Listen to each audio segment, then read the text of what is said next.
Hello नमस्कार दोस्तों, मैं शिवानी वर्मा लोकगीत चैनल में आप लोगों का स्वागत करती हूँ दोस्तों। और आज मैं आप लोगों को सुनाने चल रही हूँ, देवी पचरा गीत है, तो आप लोग जरूर सुने इस गीत को और आप लोग फुल सपोर्ट करें। तो आइए सुने ये प्यारा सा देवी पचरा गीत। कावन मैया चुनरी ओढ़े, कावन मैया पियरी हो कि कावन मैया ना कार सोला हो सिंगरवा हो कि कावन मैया ना कार सोला हो सिंगरवा हो कि कावन मैया ना दुर्गा मैया चुनरी ओढ़े,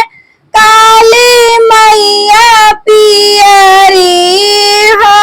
कि शीतल मैया ना हो कि शीतल मैया ना कार सोला हो सिंगरवा हो कि शीतल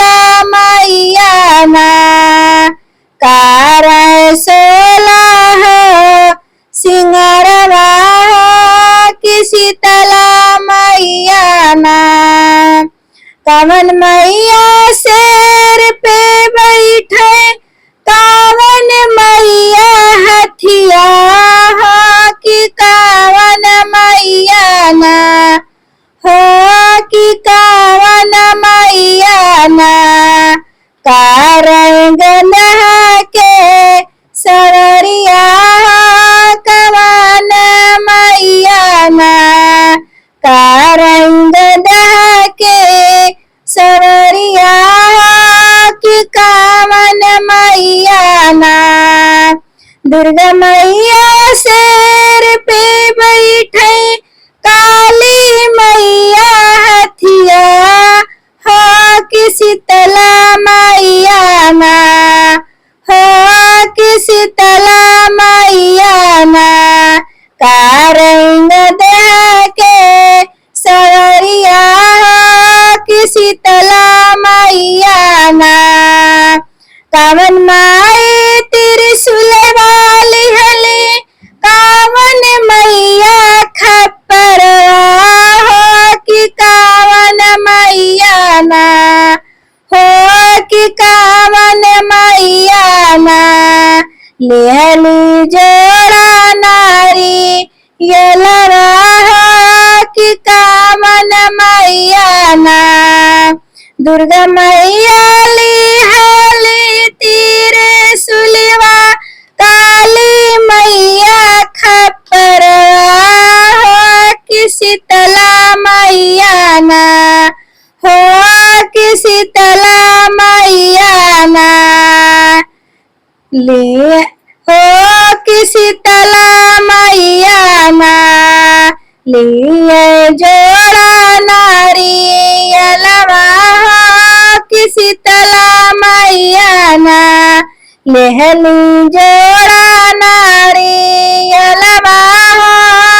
कि शीतला मैया ना कावन मैया गोर बाटी, कावन मैया करिया हो कि कावन मैया ना हो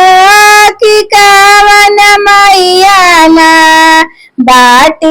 बाटियांगिया के पतरी हो कि कावन मैया ना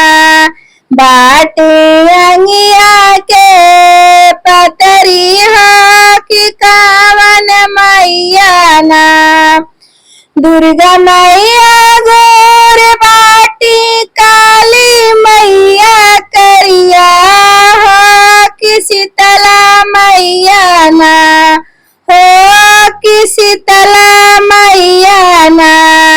बाटियांगिया के पतरी हो कि शीतला मैया ना बाटियांगिया के पतरी हो कि शीतला मैया ना कवन मैया बेटी दिहली कावन मैया बिटिया कि कावन मैया ना कावन मैया बेटा दिहली कावन मैया बिटिया कि कावन मैया ना हो कि कावन मैया ना दिहलिया मारे सुहगवा कि कावन मैया ना दिहलिया मारे सुहगवा हो कि कावन मैया ना दुर्गा माई बेटा दिहली काली मैया बिटिया हो कि शीतला मैया ना हो कि शीतला मैया ना दिहलिया मारा सुहागवा हो कि शीतला मैया ना दिहलिया मारा सुहागवा